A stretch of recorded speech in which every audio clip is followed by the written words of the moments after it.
Push the laundry back. It's so big. It's overtaking me. Oh, help me. Help me. But the reality is no one's going to help me. I gotta fold all this dang laundry all by myself. At least.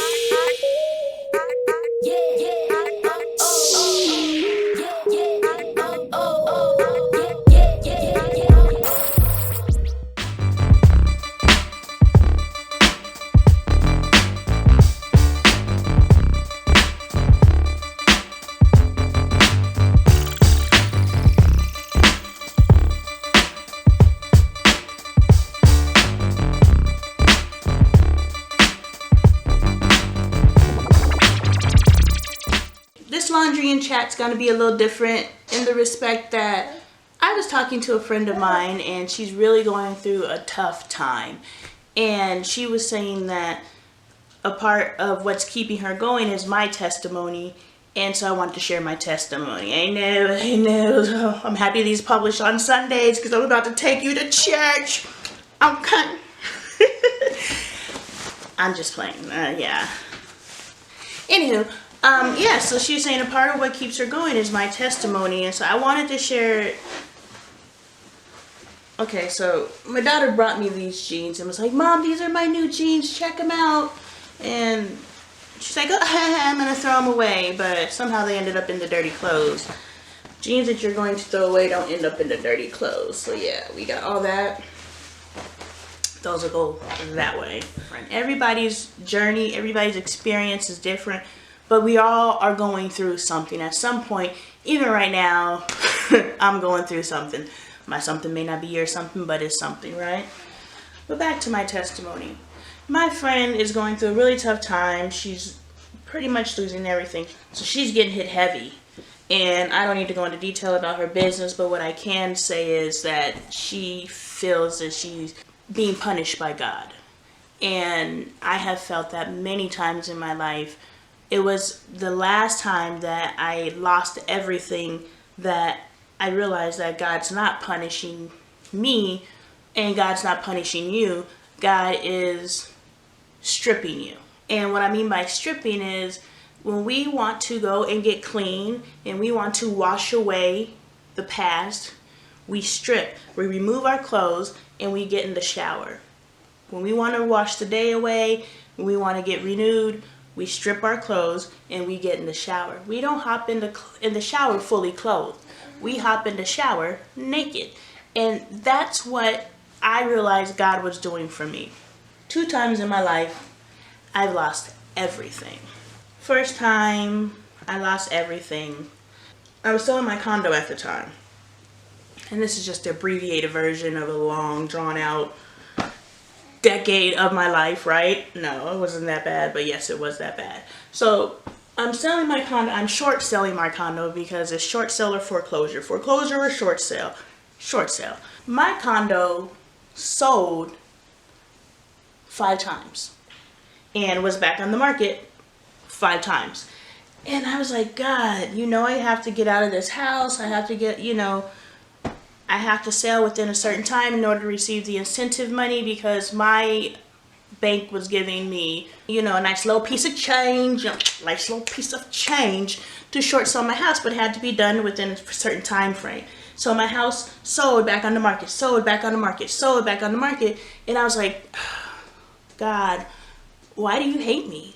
So I'm going to church, I'm praying, I'm fasting, I'm burying dolls in the front yard. I'm doing all kinds of, I'm reaching to every single spiritual, religious. I got crystals. I'm rubbing crystals and taking baths in crystal water. I'm doing whatever I need to do to sell this house, right? And it was all for naught. Something that I learned throughout my journey is it is what it is. It's going to be what's going to be. Go with the flow or fight the current. If you fight the current, it's going to be a lot worse. You're going to end up at the edge of the river, the end of the road, whatever you want to say, regardless. So it's whether you fight it or not, you're going to end up in the same spot. It's just how battered and bruised you'll be once you get to the end. Took me a while to learn that. The 6th time, my house is purchased, right? 6th time my house is purchased, and it goes through. And I'm just like, oh God, you blessed me. Thank you, thank you, thank you. Mind you, lost everything, sold everything in my house. For 6 months, me and my girls are sleeping in the same bed, all in one room. I had a 3-bedroom at the time. We're all in one room. All the furniture's gone. Washer and dryer. I'm going to my friend's house to wash my clothes because I sold my washer and dryer because my house sold 5 different times. So I was like, dude, I'm out of here. Nope, I'm not. Oop, I'm out of here. Nope, I'm not. Yep. So I was finally out of there on the 6th time.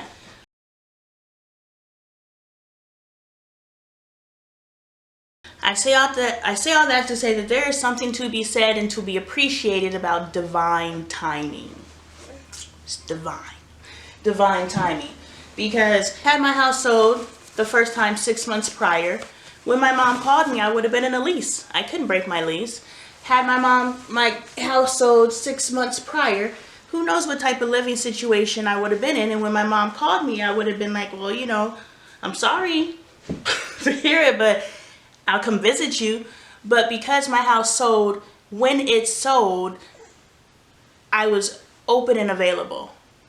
And divine timing, everything aligned. Speaking of my mom, side story, I found this in the hair store. And of course you guys don't know what this is, but this is mood lipstick. And above being mood lipstick, this is the lipstick that my mother wore religiously growing up. You could find tubes of this all over the house, right? And it has a particular smell. Not gonna open it because I'm already on the verge of tears, but it smells like my mother. And so when I was at the hair store with my daughter, there's an episode where we're at the hair store and you'll see me pick it up. There's all these other tubes, and I was like, I looked at it and I was like, mood lipstick. I was like, I wonder if, and they had one tube of my mom's mood lipstick. And to me, that was kind of my mom, like, what's up, child? How you do?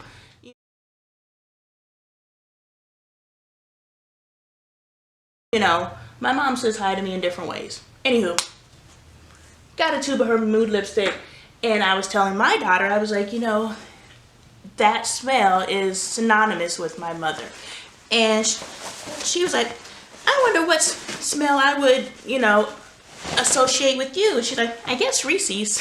Reese cups. I'm addicted to Reese cups. And it got me thinking about legacy. Legacy. And legacy is bigger than money, houses, businesses, whatever. Legacy is what you leave behind for the next generation. And one of the things that my mom left behind for me was her smell. And I started thinking after I talked to my daughter, and she's like, what's your smell, Mom? I was like, yeah, what is my legacy? What is that one smell that you'll smell once I'm gone and you know?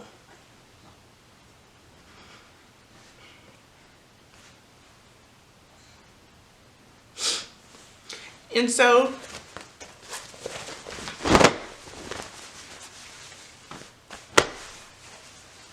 I'm just a mess, y'all. This is the second episode that I've cried in. I don't freaking cry. Like, dude, I must be on the verge of a breakdown.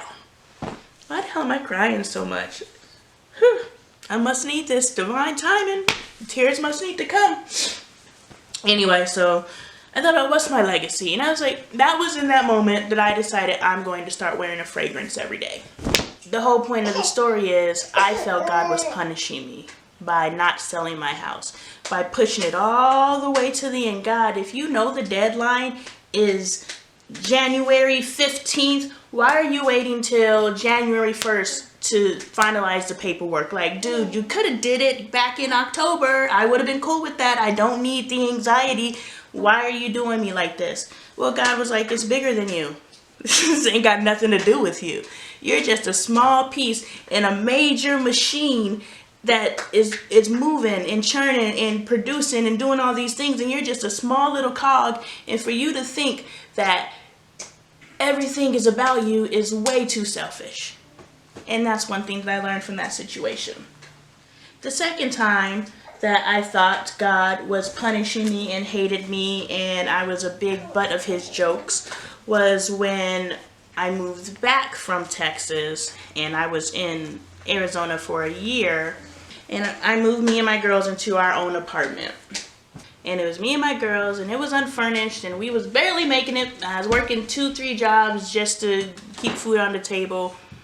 Teachers don't make crap. That needs to be remedied. But anyway, but we had our own place. And that particular job stressed the heck out of me. I had decided in my spirit that I wasn't going to renew my contract on the same time that they were like, we're not renewing your contract. I was like, we're good. I don't have to tussle with the idea of, God, is this for me? You offered me a contract and I'm saying no. They didn't offer it. I wasn't accepting it, so we were good to go there, right? But at the end of that, I had to decide. I was like, okay, I don't have a job. I was at the end of my lease, and that's important for me to share because you will be at the end of things. Things will be coming to an end. Things will be all aligning. This is ending. This is ending. This is ending. This is ending. My mother went to the hospital in September at the same time that her P.O. box expired in September. And the whole time I'm there, she's like, I need to renew my P.O. box. I need to renew my P.O. box. It expires in September. It expires in September. No, you don't need to renew your P.O. box. And I call my friend, and I'm like, you know, she lives out in California, and she lives with her mom in this big house. And I'm like, hey, why did I fold this? This needs to get hung up.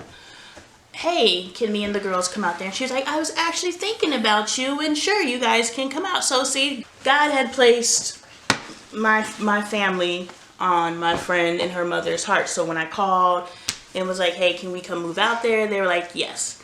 No sooner than we moved to California, the mama dies. And I don't mean to laugh. I'm not laughing at mama dying. I'm laughing at the timing, y'all. 4 weeks after we get to California, and the mom's social security check is what's paying the bills. I just moved to Cali. I ain't got no job. My friend's not working. Let me say that mama was 84 years old. My friend is in her 60s. She's like a mother to me. So it's not like my mother who died in her 50s. Her mother was a lot older. And so, yeah, mama dies. The bills stop getting paid. On top of that, I'm in a depressed house. And this is what I learned about energy. I've known about energy, but this is when I really, really felt energy. I was depressed. The mother, or my friend, rightfully so, was depressed. Her mama just died. And then her daughter is depressed. She actually is clinically depressed. So 3 depressed women in there, and I've never interviewed so much in my life. Usually when I interview, I get the job. Not in Cali. I interviewed so much in Cali that one company interviewed me 2 times for the same position at 2 different locations. And then when I was driving back to Arizona, they called me to interview me a 3rd time for another position. And it was tax season, so I was like, okay, God. Taxes or a job, whichever one comes first. If I get my taxes, I'm taking back to Arizona with that money. I get a job, I'm staying in California. That is your way of letting me know what you want me to do. In that time, he started calling me out the blue. And because I was out of state, the only way that we could maintain a relationship was we would have to be on the phone. So we would be up cupcaking till like 3, 4 in the morning. I ain't got no job, so it's no issue for me. But I'm like, dude, don't you have to get up and go to work? And we would just sit on the phone, and he would fall asleep on the phone, and, you know, dead air. I mean, we still just sit on the phone, dead air. No one's saying anything. We're just on the phone, cupcaking. I don't know why this man cupcakes with me. I don't even cupcake like that. We grew closer. We were friends before, but he became my best friend when I was in Cali. And that's when he actually pushed up on me for the first time. He said that he tried to holler at me before, but